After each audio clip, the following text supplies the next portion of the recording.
Hey there, friends. Welcome back to Second Star to the Left. I'm Michelle, and this is my daughter, Billy. Hi. And here's where we'll share board game reviews, ramblings, and a few wrong turns along the scenic route.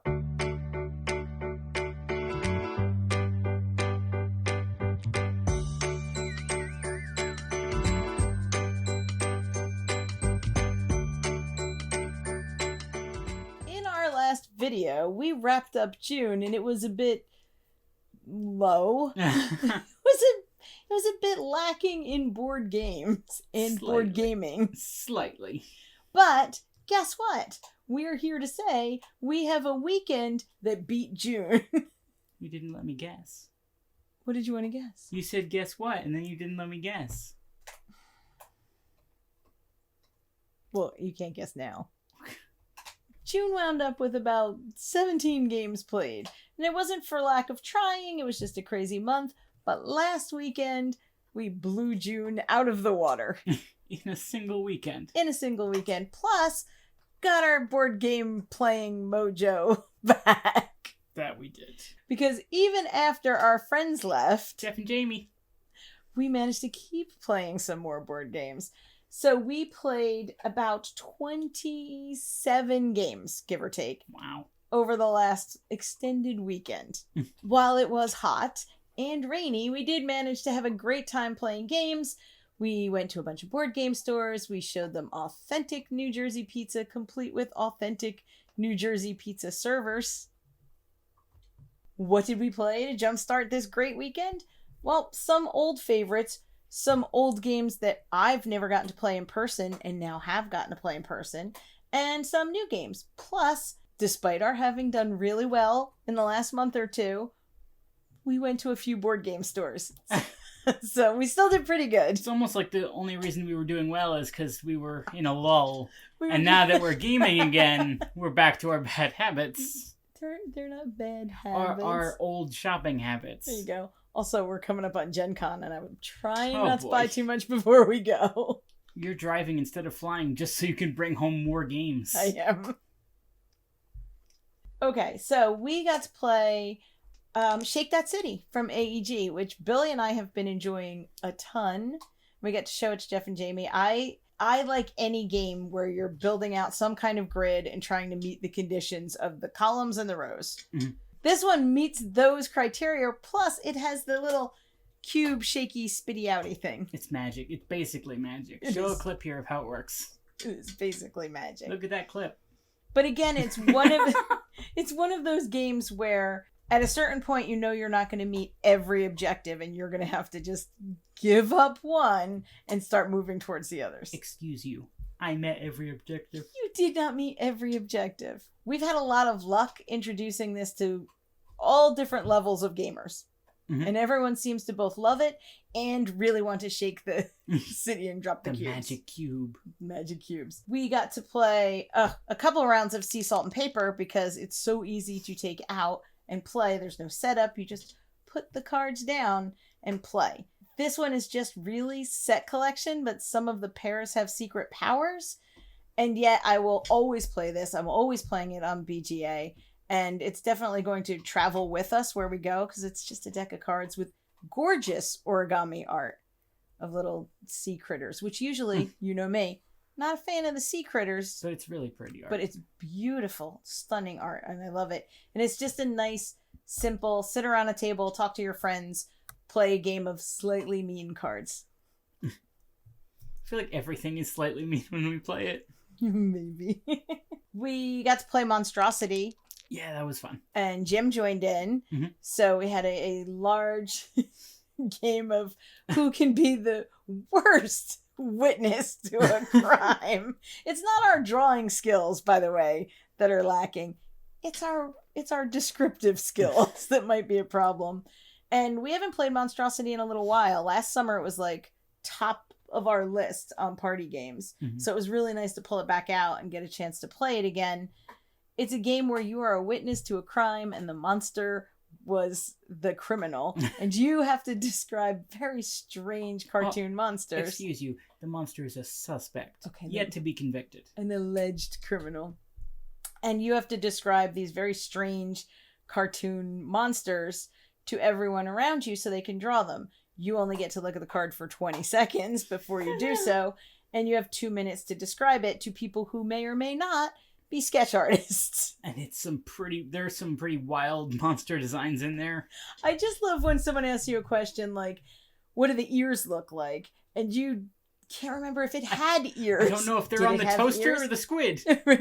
Does it have feet? I'm not sure. So I love that game. I'm glad we pulled it back out again, so maybe we'll sneak that back into the summer rotation for picnics and parties and things. Mm-hmm. One that we got to play that was new to us was Mystic Paths, and we played this a couple of times. That was a lot of fun. Mystic Paths is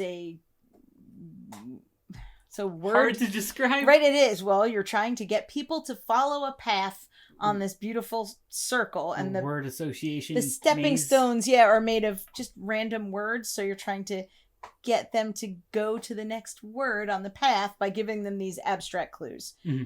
The words make no sense. They are not connected to each other in any way, shape, or form. They are completely random. I think we had like air-conditioned shoes, Napoleon, the Muppets. I don't think air-conditioned shoes was one. I think those were... No, air-conditioned shoes was in the game you did not play. There was one called air-conditioned shoes? Yes. What? Also, I used the word moist to describe that, and everybody got mad. Well, not mad, but it wasn't a very successful clue. Anyway, you're trying to get people to follow a path on this board, or move the marker along this board, by giving abstract clues for 3 steps along the path each time. Mm-hmm. So maybe people can't guess the first one because your clue is horrible, but they can look at your next 2 clues and think, and well... compare it to your first clue. Okay, if the second step has to be this one, right, then we know the first one can't be here. It's a simple game, but you're dealt the hand you're dealt. So you don't always have a great choice in clue giving. If you've played Mysterium or a game like that, mm-hmm. right, where you're just looking at it like Dixit. Yeah, Dixit. Where you're like, none of these clues are good, but you have to use one. They also have little discs that you could put on it that say like not. So if it was like not cold, right, instead of cold, you could put the opposite of the clue down. Mm-hmm. And it's hard to describe.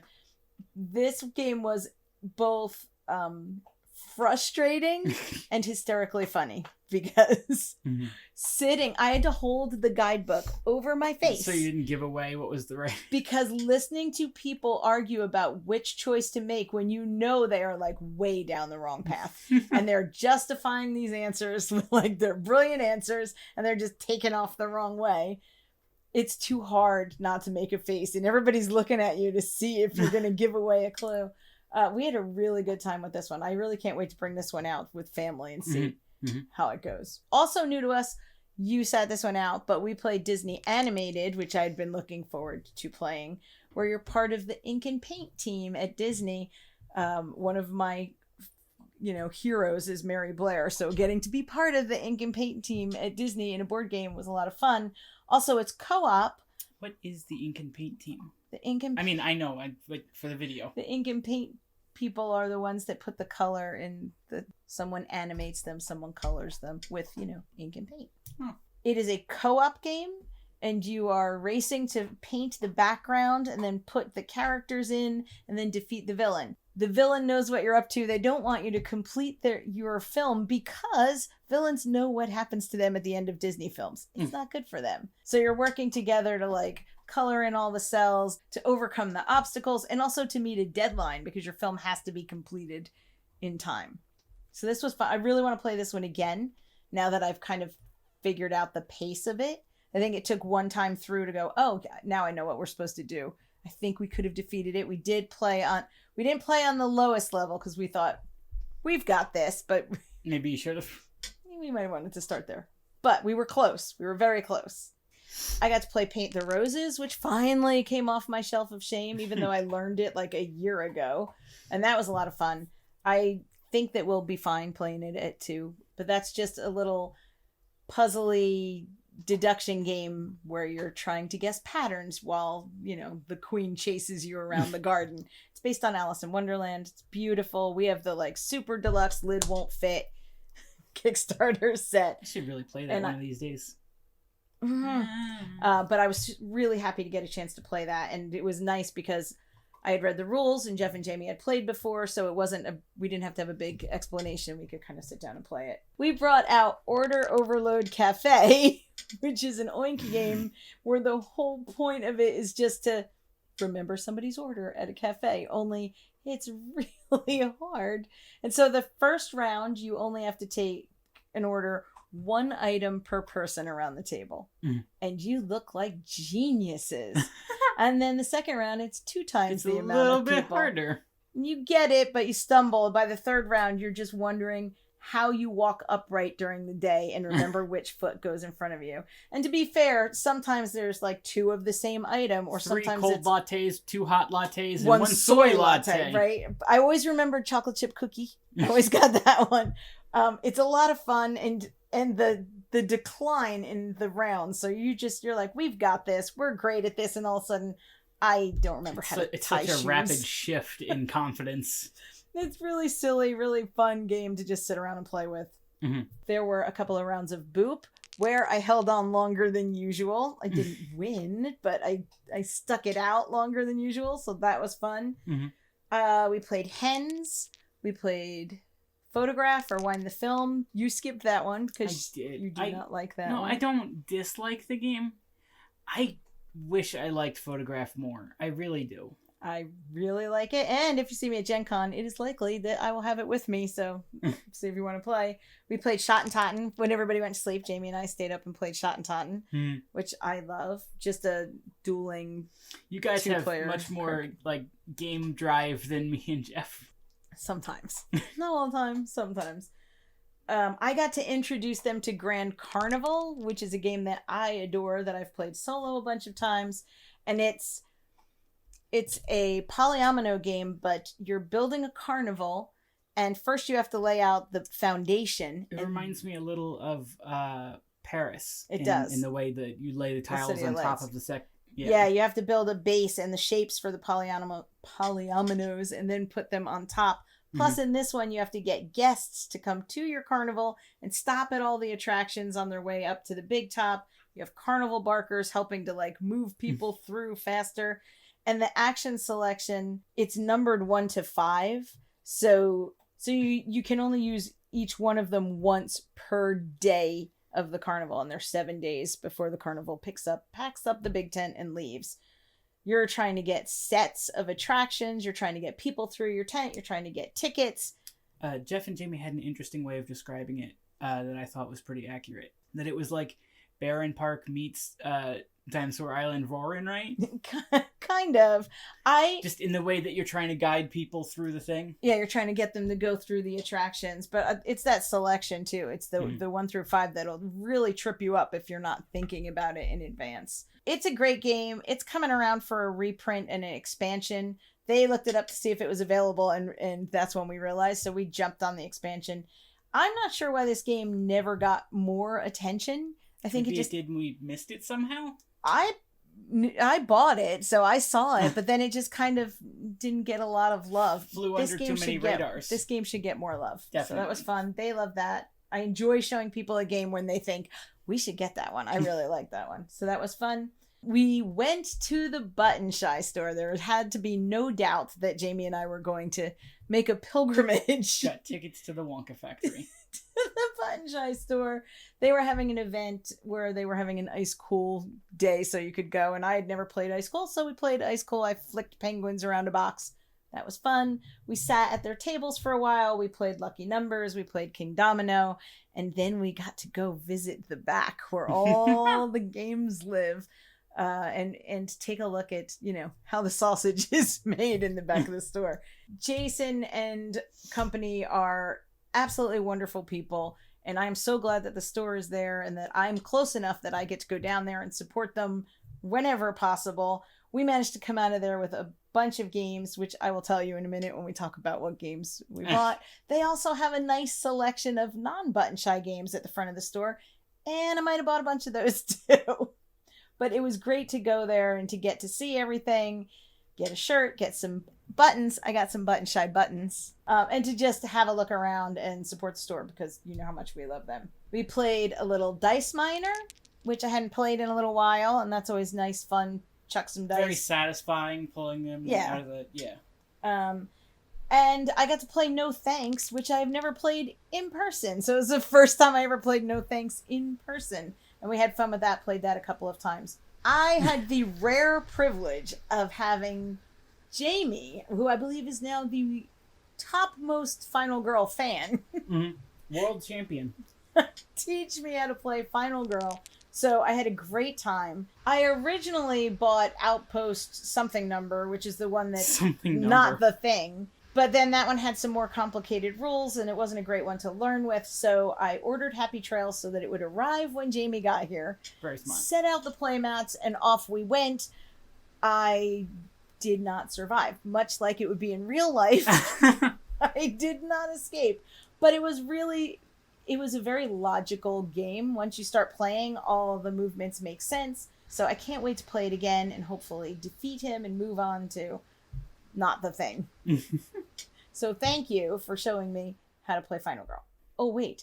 After they left, Billy and I were still in game mode, so we decided to haul out a game that has been sitting on our shelf for so long that I actually forgot we bought it and tried to back it on Kickstarter in a reprint.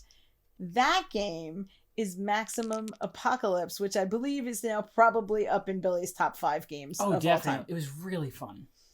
In Maximum Apocalypse, there's, surprise, an apocalypse. And you have a grid of tiles laid out according to whichever scenario you pick. It could be like zombies or aliens or mutants or dinosaurs or kaiju or vampires or... Pick a threat. There's lots of different options. And then there's asymmetric heroes that are trying to get through this apocalypse.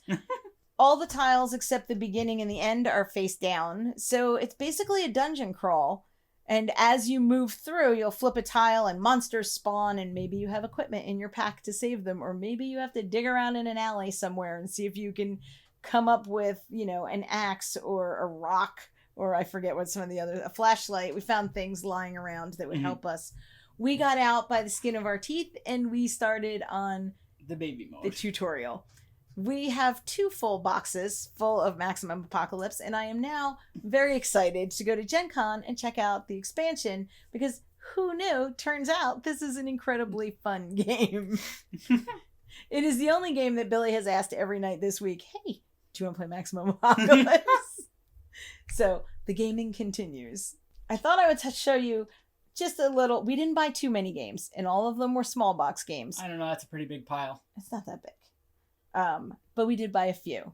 So, we went to a couple of stores. We went to Family Fun Hobbies in Hamilton, where I picked up Bamboo, which I have been really wanting to play, and they had a copy. It's so cute. It is so cute. And this is probably as close as we're going to get into the Bitoku universe. Yeah, that game is huge. When Bitoku first came out, I thought, this sounds like an amazing game. I love the theme. I want to go play. And then I saw it takes like 2 tables to support the board. It's really big. It's really bright and colorful and beautiful, but it's also very busy. And so for me, it was just a little bit too much. We may eventually play it. I would love to. But I don't know that it'll be one that hits our collection. We need to work our way up to it, probably. So being able to be in that universe, in this nice, smaller box, seems like a really good way in. So we picked up Bamboo. Bamboo. We went to Button Shy, like I mentioned, and I bought Trois Dice. Although I will say, That's if you're going to say it... Game. No, it's not a Button Shy game. If you're going to say the first part in French, then shouldn't it be Dix, Trois, Dix? Look... We bought this nice roll and write game. Troy's dice. Okay, thank you, The Billy. dice of Troy. So I know 0 about this game, except that it looked really beautiful and I've heard it somewhere in my brain. So I picked it up. It looked great. And it's not like we don't love a roll and write in this house. So we picked this one up. Also at Button Shy, I picked up Flotsam Fight from Oink, where you're a group of explorers that have sailed around amassing a bunch of things, and your ship sinks, and then you're just trying to rescue your stuff and make sure that other people can't rescue their stuff. So that sounds like fun. I love Oink game boxes. They're just so minimalist and colorful. Nice. Yeah. We also bought The Impossible Machine, the game of impractical functionality. Just because I wanted it. It looks really And because neat. of the description, because it says, "Ladies and gentlemen, I proudly present the impossible machine. How does it work, you ask?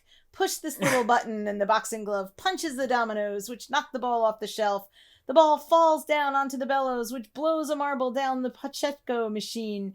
The marble hits a bell, startling a bird, tied to a platform, raising the platform up, and starts another cascade of exciting events. And all this, folks, to turn on the TV." I don't know. It sounds adorable. It's a card game. The graphics are kind of fun and non-specifically old-timey. It's a card game. We're in. I also picked up Couture's, which I had no idea what it was, but it looked beautiful, and it was a little card game with set collecting. The cards all have powers. And then when I was checking out, turns out Jason Tagmeyer did this game. And you should know that name because that's the person that owns Button Shy. So I bought this one too because another card game. Can't go wrong. Then a couple of Button Shy games. A couple of Button Shy games. Quite the Button Shy trip. We got movie plots, cult films, and the sequel. We got Ahead in the Clouds. We got Wildcats, because it had cats. Oh, yeah. Pod X. We got A La Food Cart, which I somehow missed my first visit. I managed to get it this visit. Nice. We got Cow, Tiger, Santa Claus, which is a game, a travel game for when you're in the car. We got That Snow Moon. Nice. And Find Your Seats, which I really want to try because it's oddly about creating table seatings for an event. Nice. All of those came home with us. And then we went to Top Deck Games, where I found a copy of Bonanza. Bonanza. The anniversary one. This famous game everyone loves that we've never played. I know, but now I want the new one. But the new one's very pretty. All right, so we got this one. Have we played any of those? Oh, I got Arion too, which is in the Onarim universe, and somehow I got put away because I already played it. Evil kites. And it has hell kites and airships, and I already played it. It's a solo game. It says 1 to 2, but it's a solo game. It's beautiful and quick. There's not a lot of strategy. It's pretty much, can you roll the dice the right way? But that was really fun too. So I've already played that one. That's why it kind of came off the stack. So that was our extended weekend that just completely blew away June. And we are happy to be back doing what we love and doing it with friends and having a great time. How did your weekend go? Hopefully you squeezed in lots of gaming and had a great time. Thank you for watching. If you like what you see, or if you'd like to keep watching until we get one right, then please like, subscribe, and share. If you want to talk about all of these games with us on our Discord, all of that information will be down below. As always, open tables, open minds, and play yourselves. Bye! It belongs to... Old-timey French people use E's as apostrophes. Is that what happened? It's true. Look it up. Okay. You look like you have so much pep. Do you have a lot of pep? I think you're lying. I think you're lying about pep. I have the pep. I have... Oh, pep it up.